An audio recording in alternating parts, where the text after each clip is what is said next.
어머니께 혹시 아시는 분? 알아요. 어려서부터 우리 집은 잘했었고 어머니 운전하면 싫다고 10년도 더 지난 영상이네요. 2달에 한 번씩 갔던 봉사활동에 데미안도 왔었거든요. 휴대폰 정리하다가 영상을 발견했고 갑자기 짜장면 생각이 나서 주문을 합니다. 한 푼이라도 더 아껴야 할 상황에 배달을 시키는 인연은 무슨 패기일까요? 그래서 짜장면을 주문한 김에 이혼 후 먹는 짜장면의 맛은 도대체 어떻게 다를까 이야기해볼까 해요. 지금 시간이 저녁 11시예요. 배달 어플이 없던 예전 중국집은 저녁 8시 30분 이후에는 주문을 안 받았는데 요즘은 시간 상관없이 원하는 음식을 먹을 수 있네요. 저녁 6시부터 뭘 먹을까 말까를 고민했고 마라 엽떡을 주문하고 싶어서 들어가 봤는데 품절이더라고요. 그래서 결국 대체할 음식을 찾다가 탕수육을 먹고 싶어서 짜장면을 주문했어요. 제가 탕수육을 정말 좋아하는데 가본 집 중에 원탑인 곳을 잠깐 소개해 드릴게요. 생활의 달인에도 나왔던 분이고 원래는 양재역에서 하셨다가 재건축 때문에 시흥으로 이사 가셨는데 그럼에도 찾아가는 손님이 꽤 많은 곳이에요. 탕수육은 원래 부먹인 거 아시죠? 그래서 주문하면 기본 부먹으로 나와요. 옛날에 먹었던 탕수육을 그대로 재현하셨는데 다른 집보다 가격도 저렴한데 양은 정말 혜자스럽거든요. 그런데도 저는 갈 때마다 바닥을 긁고 나올 정도였어요. 가끔 지인들 초대했을 때 포장해서 먹기도 했는데 직접 가서 바로 먹는 게 가장 맛있어요. 설탕을 때려 넣어서 달달한 소스 맛이 아니라 과일의 단맛인지 은은하게 나는 단맛 덕분에 계속 먹게 되고 고기 튀김도 얇고 부드러워요. 그리고 결정적으로 사장님이 저희 엄마 어렸을 때부터 알고 지낸 동네 오빠, 이분이 중식집 운영하면서 주위 사람들에게 많이 베푸셨다고 하더라고요. 지금은 저희 엄마 개모임 회장님으로 알고 있어요. 인심 후하고 맛은 미슐랭급이에요. 물론 지극히 개인적인 제 입맛이라는 걸 참고해 주시고요. 이제 진짜 제 이야기 해볼게요. 짜장면은 졸업식 때, 이사했을 때 먹는 국민 음식 중에 하나잖아요. 그리고 함께 주문하는 게 탕수육이고요. 탕수육을 먼저 먹고 어느 정도 배가 찬 후에 내가 주문한 짜장면을 먹곤 했는데요. 먹다 보면 짜장면 안에서 여기저기서 한입 베어 물었던 단무지들이 2-3개 나오고요. 결혼 생활 중에도 가끔 중국 음식을 주문해서 먹었고요. 아이들이야 당연히 짜장면 주문해주면 너무 좋아하죠. 한 그릇으로 2 아이들 먹이고 남은 건 제가 먹거나 전 남편이 먹었고요. 가족과 오손도손 같이 먹는 음식은 짜장면이 아니라고 해도 뭔들 안 맛있겠어요. 이혼하고 짜장면을 먹은 건 10손가락 안에 꼽히는 것 같아요. 아이들이 같이 살지 않으니까 제가 일부러 주문해서 먹을 일은 없었고 아이들 만나는 날이나 가족 모임이 있는 날에만 먹었던 것 같아요. 그리고 저는 정말로 짜장면보다 짬뽕을 더 좋아해요. 짬뽕 탕수육 세트를 제일 좋아하는데 이유는 알 수 없지만 그냥 이날은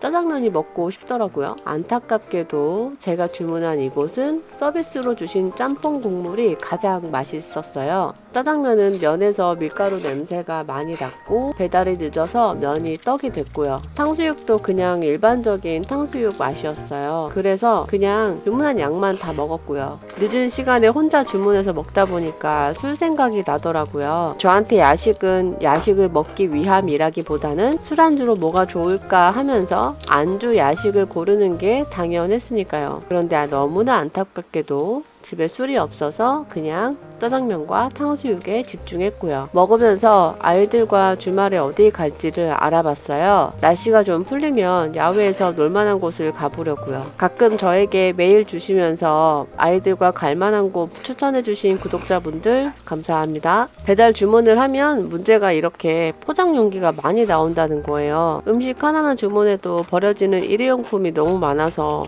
직접 만들어 먹고 싶지만 짜장면과 탕수육까지는 용서해주자고요. 한국인으로 태어난 분들 중에 짜장면 싫어하는 분들 몇 분이나 계실까요? 외국인들도 우리나라 짜장면은 세계적으로 인정한 맛있는 음식이기도 하고요. 혼자서 주문을 한다? 근데 짜장 짬뽕을 다 먹고 싶다. 거기에 볶음밥까지 먹고 싶다. 근데 탕수육도 땡기네?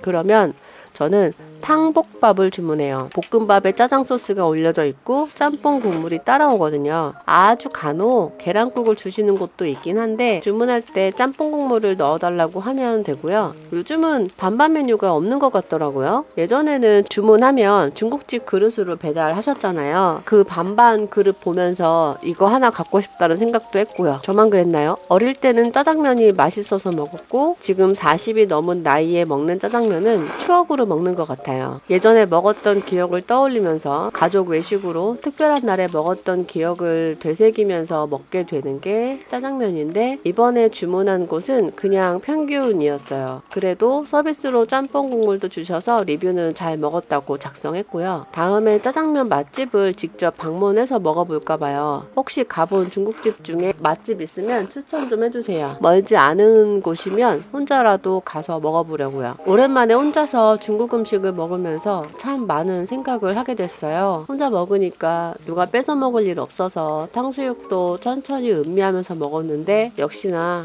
혼자 먹는 짜장면은 여럿이 먹을 때보다 맛이 없네요. 가장 맛있게 먹었던 짜장면은 아이들이 먹고 남긴 두세 젓가락 정도 되는 짜장면이었어요. 아쉬워서 밥까지 비벼 먹기도 했고요. 중식에는 단무지인데 웬 총각무냐 하시겠지만 이게 한중의 조합이랄까? 김치는 어느 음식에도 다 잘 어울려요. 탕수육이나 짜장면은 설탕이 생각보다 많이 들어가서 달달한데 여기에 김치가 같이 곁들여지면 단짠의 조합이 잘 어울리더라고요. 저는 사실 부먹파인데 다음에 다른 곳에서 주문할 때 소스 넉넉히 달라고 해야겠어요. 짜장면이든 뭐든 결국 가족이나 친구 또는 애인처럼 같이 있으면 편하고 좋은 사람들과 함께 하는 음식이 백종원님이 만들어주신 김치찌개보다 더 맛있지 않을까 생각해봤어요. 아, 그건 아니네. 취소. 물론 가족들과 지지고 볶고 살다 보면 간혹 혼자만의 시간을 원하고 혼자만의 여유를 즐기길 원하는 분들 계시겠지만 혼자 1년 넘게 살다 보니까 그렇게 지지고 볶던 게 또 그립고 그러네요. 그래서 더 아이들이 올 날만 기다리게 되고요. 지금 제가 이렇게 사지 멀쩡하고 이 시간에 야식을 주문해서 처먹는 거 보면 대단히 행복하고 감사한 일인 것 같아요. 우리가 보이지 않는 파랑새를 찾기 위해서 보냈던 시간이 나에게는 얼마나 소중한 시간이었는지 깨닫지 못하는 것처럼 행복도 결국 작은 행복이 모여서 행복함이 커지는 건데 더 큰 행복을 쫓기 위해서 지금의 행복을 못 누리고 있지는 않으신가요?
지난번에 맵다고 해서 냉면 협찬 해주셨는데 면은 이미 다 먹었고 육수는 조금 남겨놨거든요. 그래서 남은 걸로 면만 사서 먹을까 하다가 마트 갔더니 묵이 있길래 묵사발로 노선 변경을 했죠. 남은 육수 다 넣고 부족한 맵기는 매운 소스 조금 넣어서 먹으니까 너무 맛있는 거예요. 원래 묵사발 만들 때도 냉면 육수를 기본으로 하잖아요. 근데 맛있는 육수에 곁들여 먹으니까 이건 그냥 시중에 파는 정도의 맛이었고요. 혼자 한 그릇 먹는 거니까 1인분이고요. 생각보다 양이 많더라고요. 남은 맵다고 육수를 맛있게 먹고 싶어서 묵을 사고 오이를 산 게 맞는 건지 주객이 전도된 것 같지만 뭐 어때요? 맛있게 먹었으면 된 거죠.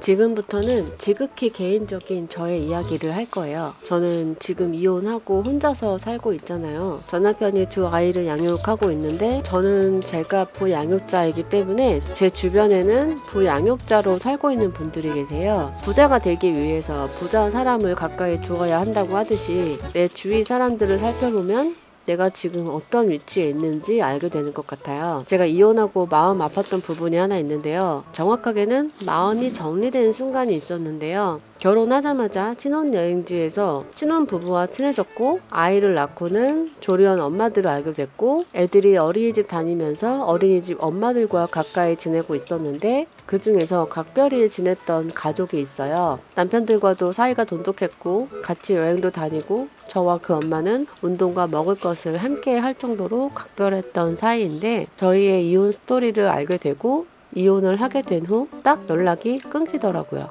수정할게요. 제가 먼저 연락하지 않으면 먼저 연락 오는 경우가 없던 거죠. 이 친구에게 제가 서운했다기보다는 그게 맞는 것 같더라고요. 가족 단위로 같이 어울렸는데 이제는 굳이 따로 만날 이유가 없던 거겠죠. 자연스럽게 주변 정리가 되더라고요. 제가 이런 상황임에도 연락하고 지내는 친구들은 앞으로도 제가 무슨 일 있어도 계속 남아있을 친구들이고 이렇게 연락이 끊긴 사람들은 그들과의 인연이 거기까지였던 거라고 생각해요. 반대로 저도 그러니까요. 결혼지옥이라는 프로그램을 보면 자신의 행동이 영상을 통해 보였을 때 표정이 저렇고 행동이 저렇구나를 보면서 스스로를 돌이키게 됐다는 출연자들 이야기가 생각나는데요. 저도 아이들 영상을 많이 담고 있는데 영상을 편집하다 보면 제가 미처 보지 못한 아이들 표정과 저의 행동을 관찰할 수 있더라고요. 그리고 저 스스로도 저의 얼굴을 영상에서 보고 놀랄 때가 있어요. 다들 모자이크에 속고 계십니다. 아무튼 제가 이야기를 왜 했냐면요. 제가 음식을 먹을 때 엄청 쩝쩝거리더라고요. 간혹 쩝쩝 소리 듣기 싫다는 댓글도 달리고요. 그래서 되도록 불필요한 잡음을 없애려고 먹을 때 소리 신경 쓰면서 먹거든요. 근데 그러니까 저 스스로도 굉장히 부자연스럽게 예쁜 척 하면서 먹더라고요. 어차피 얼굴은 안 나와서 예쁜 척 해도 봐줄 사람이 없어요. 스팸 김치찌개는 언제 먹어도 맛있지 않나요? 이제 스팸이 하나 남았어요. 작년 추석 때 엄마 집에 선물로 들어온 건데 가족들 중에서도 스팸을 안 드시고 처치곤란이라고 해서 제가 다 가져왔었는데 이제 저희 집에 마지막 하나 남았어요. 소중히 보관하다가 결정적인 순간에 먹으려고요. 여기까지 봐주셨다면 제가 이쯤에서 드릴 말씀이 또 있어요.